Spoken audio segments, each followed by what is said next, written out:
Հայաստանը տևական ժամանակ է գտնվում է թանկացումների ներքո։ Թեև սպառողական գների ինդեքսի կուտակային ցուցանիշը շարունակում է լինել կառավարելի տիրույթներում, սակայն առանձին ապրանք ծառայությունների գների ուսումնասիրությունը, դրանց փոփոխությունների ուսումնասիրությունը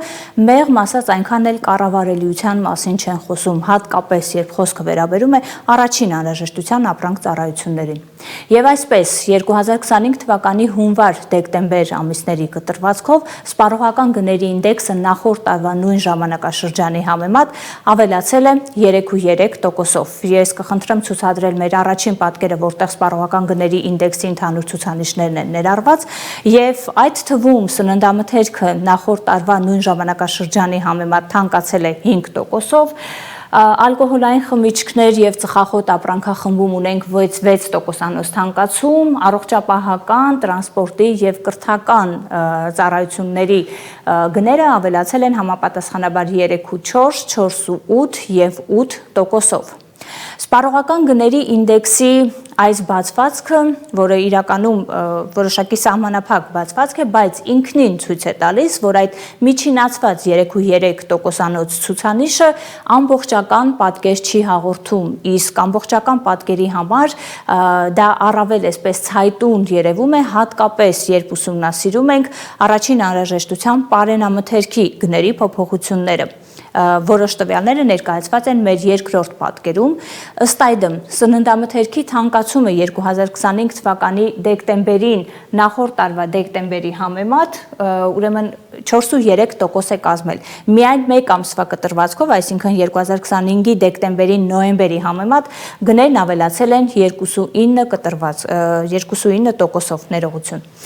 Մսամթերքի թանկացումը այս նույն ժամանակաշրջանում ուրեմն 7.9% է կազմել, այդ թվում եթե տարանջատենք, օրինակ թռչնամիսը 12-ամսյա գնաճի պարագայում, այսինքն 24 թվականի դեկտեմբերի համեմատ ավելացել է 4.3%-ով, իսկ ընդամենը մեկ ամսում 2.4%-ով, տավարի մսի պարագայում 11.7% թանկացում ունենք 12-ամսյա կտրվածքով եւ մեկ ամսվա ընթացքում ընդամենը 7.4%։ Մնացած պարենամթերքի պարագայում եւս ինչպիսիք են օրինակ հացը, մակարոնեղենը, ձեթը, ձուն եւ այլն, այս շարքը շարունակելի է, թանկացումներ ունենք թե 12-ամսյա կտրվածքով եւ թե նախորդ ամսվա համեմատ։ Եվ ընդհանուր առմամբ այս վիճակագրությունը շատ ավելի ցայտուն պատկեր է ստեղծում եւ եւս մեկ անգամ փաստում, որ այդ միջինացված 3.3% ցուցիչը ամբողջական պատկեր չէ։ Իսկ ամբողջական վերլուծության համար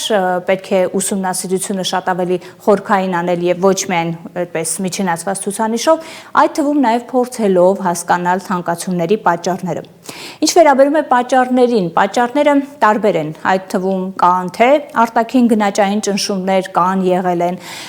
թե իհարկե որոշակի օբյեկտիվ հանգամանք կա, դա ներքին պահանջարկի աճն է եւ թե նաեւ սուբյեկտիվ բավական լուրջ հանգամանք, իդեմս հարկային վարչարարության խստացումների, որոնք այդ թվում բազմաթիվ ծառայությունների պարագայում թանկացումների տեսքով իրենց դրսևորումները ստացել են։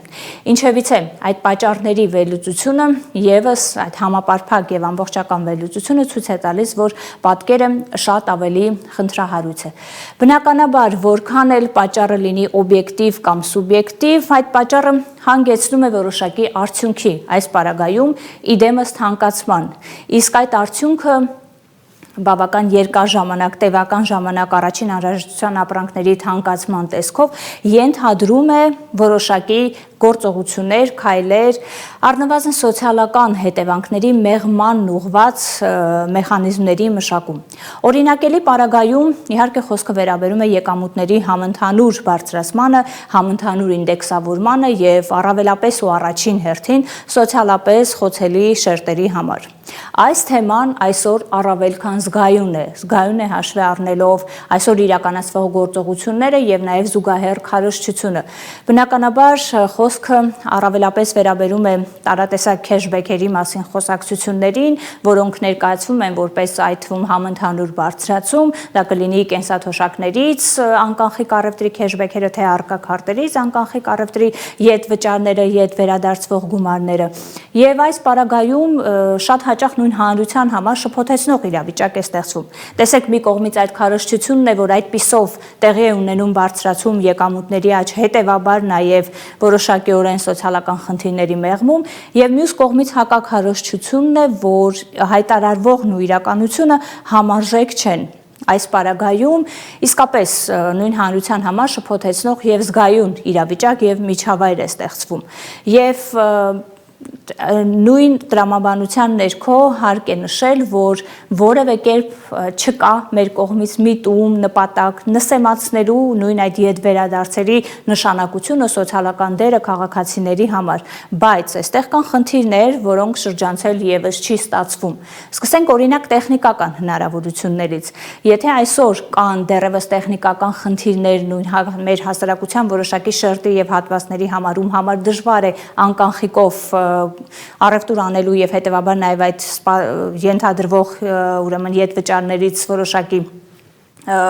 օգտվելու, եթե կա հանրության որոշակի շերտ նման, ապա արդեն իսկ խոսքը համընդհանուր բարձրացման մասին չի կարող լինել։